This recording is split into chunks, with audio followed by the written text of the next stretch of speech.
Student, आज का हमारा टॉपिक है प्रकाश विद्युत प्रभाव तथा इसके साथ साथ है सोलर प्लेट कैसे कार्य करता है। तो उससे हम पहले आपको टॉपिक बताने से पहले आपसे हमारा एक रिक्वेस्ट है कि हमारे चैनल को प्लीज़ सब्सक्राइब कर लें। आते हैं टॉपिक पर कि प्रकाश विद्युत प्रभाव है क्या। तो प्रकाश विद्युत प्रभाव वह घटना है जिसके अंतर्गत जब किसी धातु के प्लेट पर सूर्य की प्रकाश पड़ती है तथा उससे इलेक्ट्रॉन उत्सर्जित होने लगते हैं तथा उस इलेक्ट्रॉन से एक परिपथ बनाने पर धारा प्रवाहित होने लगी है या धारा उत्सर्जित होने लगती है। तो इस घटना को कहते हैं प्रकाश विद्युत प्रभाव। मतलब कि सूर्य के प्रकाश से विद्युत धारा को उत्पन्न करना ही प्रकाश विद्युत प्रभाव कहलाता है। तो प्रकाश विद्युत प्रभाव का होने के बाद उसको हम लोग जो धारा उत्पन्न करने की प्रक्रिया है, सबसे पहले हर्ट्ज नामक वैज्ञानिक ने शुरू किया।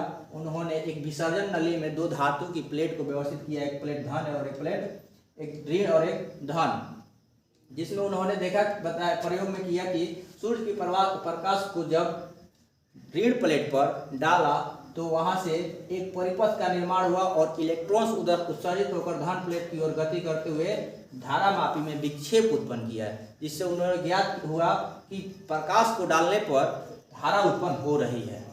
लेकिन उन्होंने इस प्रक्रिया को और इस घटना को पूर्णतः सत्यापित नहीं कर पाए, व्याख्या नहीं कर पाए, जिससे आगे उनकी प्रयोग को लेनार्ड और मिल्टन ने फिर दोबारा प्रयोग करना शुरू किया। उन्होंने भी यही पता किया और यही घटना को भी उन्होंने सत्यापित नहीं कर पाए।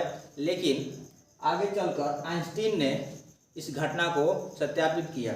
इस घटना में क्या हुआ कि जब वो बोल रहा था कि प्रकाश पड़ने से इलेक्ट्रॉन उत्सर्जित होने लगते हैं, तो प्रकाश भी कण है, प्रकाश भी कण से बना है। तो इसको प्लैंक ने सबसे पहले बताया था कि प्रकाश फोटोन से मिलकर बना हुआ था। लेकिन उनके नियम को बाद में गलत काट दिया गया हाइगेंस के द्वारा। फिर हाइगेंस के बाद गलत के बाद अगर जब ये प्रक्रिया दर्शाया गया, इस प्रयोग को किया गया, तो उनका प्रयोग सत्यापित हुआ, सही साबित हुआ। तो फिर भी वो व्याख्या नहीं कर पा रहे थे प्लैंक कि प्रकाश फोटोन से मिलकर बना था। तो उनके सिद्धांत को पकड़कर आइंस्टीन ने इस नियम को सत्यापित किया और सत्यापन के बाद कहा कि प्रकाश फोटोन से मिलकर के बना है। प्रकाश में सूक्ष्म कण होती है जिनकी ऊर्जा, फोटॉन्स की ऊर्जा E बराबर h नू से दिया जाता है, जहाँ h प्लैंक कांस्टेंट और नू प्रकाश के फोटॉन्स की आवृत्ति है।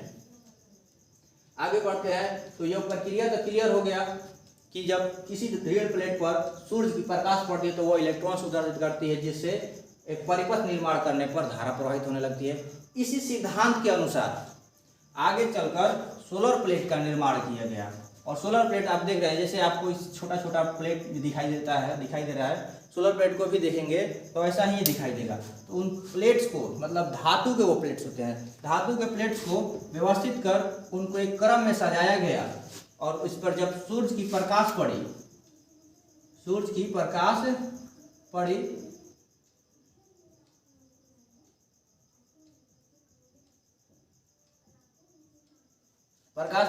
तो प्लेट्स के क्रम से आगे जो उपकरण लगाया गया उसमें विद्युत धारा सप्लाई होना शुरू कर दिया।